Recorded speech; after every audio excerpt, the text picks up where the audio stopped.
Hey, I'd like to welcome you to another episode of the Mission Matters Innovation Podcast, your source for all things innovation.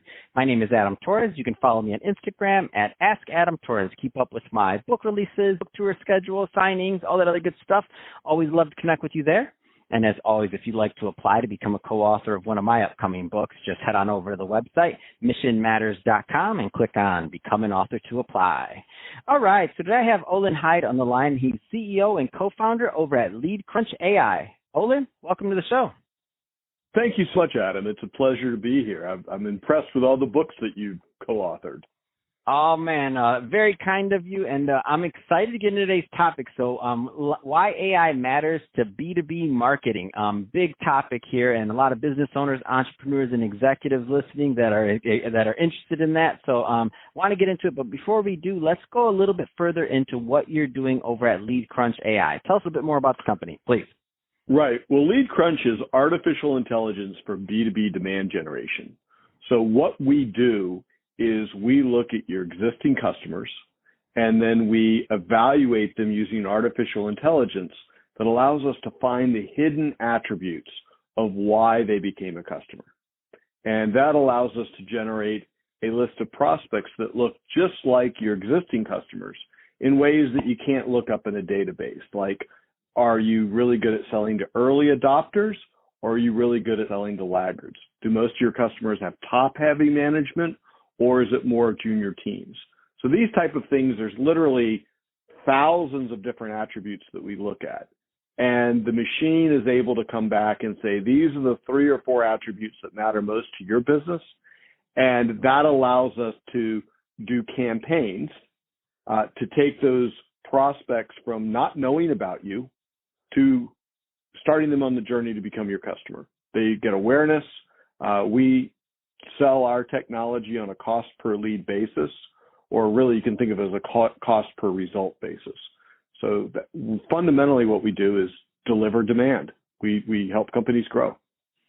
Man, that's awesome. And so what you're saying is slightly more complex than Sales Navigator, yeah? Yeah, it's funny because everybody, including us, scrapes LinkedIn mercilessly. And it's stunning that LinkedIn hasn't come up with a better lookalike engine on their own. They do have one, but we compared our lookalike engine to their lookalike engine, and our conversion rates were 8 times higher. Yeah, no, I believe that 100%, and I get it. I just had to throw that out there for the audience. Oh yeah. So let's switch it up a bit. So I want to get further into today's topic. So you're the guy I want on the line talking about this. Why AI matters in B2B marketing. I mean, where do you want to start with that one? Well, AI matters everywhere, right? And when AI works, we call it software. When it doesn't work, we spend a lot of time talking about AI. So AI is great point. Everything we do, from the way we drive our cars to the way we search for things on the internet, is now AI has a huge influence on it. And we know that companies that are early to adopt AI in the right way vastly outperform their competitors. So why AI matters for marketing is most marketers don't know where they're going to get return on investment. Mm-hmm. So they spend a bunch of money on media, they can spend a bunch of money on technology, and they typically don't know whether they get a rate of return. The reason that we do not sell our technology as a subscription is because we want to prove that it works, because if it works, you'll pay a lot more money for it. No, I love it. I love the model also. And so I want to, a lot of business owners listening, and they hear these buzzwords all the time, like AI and other things, and all these different marketing approaches and things. Can you give us just an example? You don't have to use a company name or anything like that, proprietary, but can you give us an example of how you were able to help a company, or just something to put a little bit of meat around that? You almost said Oracle. Yes, they're a customer. So great. What we do is we typically work with enterprises. But we have also worked with small and medium-sized businesses. Most of our revenue comes from big tech. So the big tech players that everybody knows, almost all of them use us. And what we'll do is we start off by taking their list of best customers. And typically for a large company, it will be best customers for specific line of products. And you can think of this as we're segmenting the market based on what value you provide. So let's take an example. We have a mid-market telecommunications provider as a customer, and they sell VoIP services to small and medium-sized businesses. And so their journey with us started off, they called us and said, look, we do all of our sales to companies with more than 200 employees that are in these industries. And so when you talk about the number of employees or industries or revenue, those are what we call filters. Those are things that firmographics, those are things you can look up in a database. And it's almost always wrong, because if you talk to a salesperson, they'll say, well, I sold to such and such a company that had 20 employees, and we're doing more revenue with them because that 20-person company needs our service more than, say, a 200-person company for these reasons. And so what we did is we took their data, and we actually found that the thing that matters most to their customers is their need for communications. So we took them from firmographics into a lookalike marketing campaign where we looked for the things that indicate a company has a high need for communications. So if they're running call centers, if they have a lot of salespeople relative to the rest of their headcount, if they have a lot of customer service people, these are high communication roles. And we're actually able to find a market that's about 80% larger than they expected by changing that headcount dimension into a communications need dimension. And so that's the power of lookalike marketing, is it finds opportunities that you would otherwise miss. Man, that's amazing. And as I'm sitting here listening, I'm like, man, I need to be bigger so I can hire you, Olin. I want you to find more customers. It makes me mad when I get these enterprise guys out here. I'm like, but I don't want, my customer list isn't that big yet, but I'll be back. Don't worry, Olin.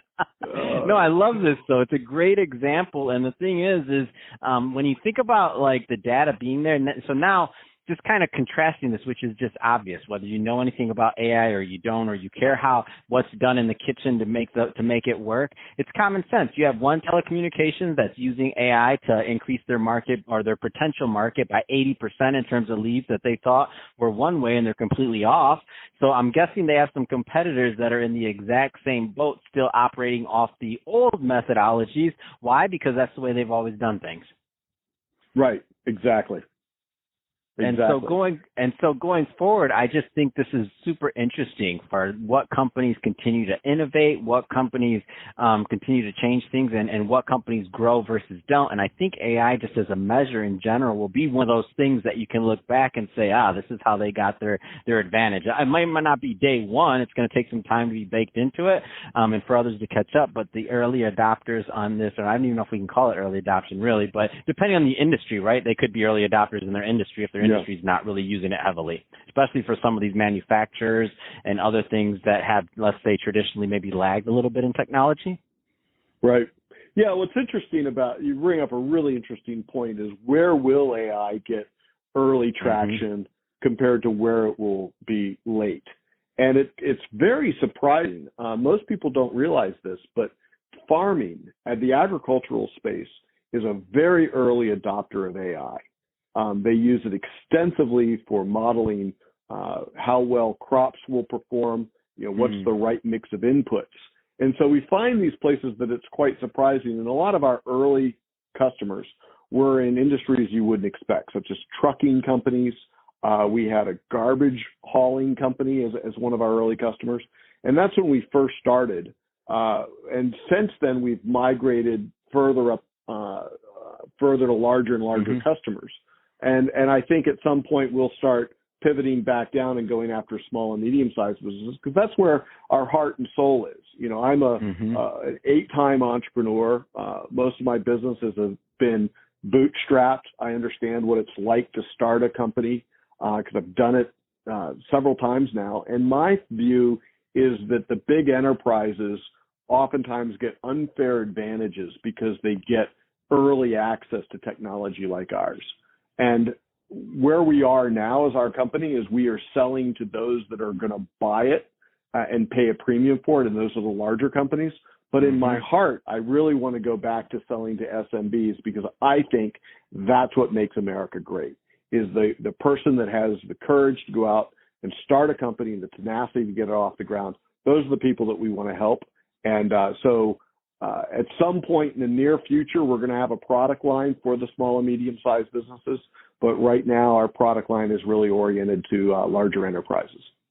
No, I totally get it, and that's definitely that's typically the life cycle. So I completely understand and get it. And don't worry, once you do launch that small business product, you do have the invite to come back on the show, because I definitely want to get that out to my audience also that are in the small business realm and figure that out. But there's a lot of people that are in the decision making seats of large enterprises that are listening to this right now, executives all across the country. So that being said, Olin, if somebody's listening to this and they want to get more information on LeadCrunch AI or to connect with the brand, what's the best way for them to follow up and to get more info?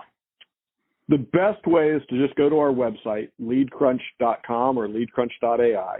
We offer a free tool to analyze your market. It's called Market Analyzer. You can go look at it. It'll do an automatic segmentation. It can predict whether AI is a good fit for you or not.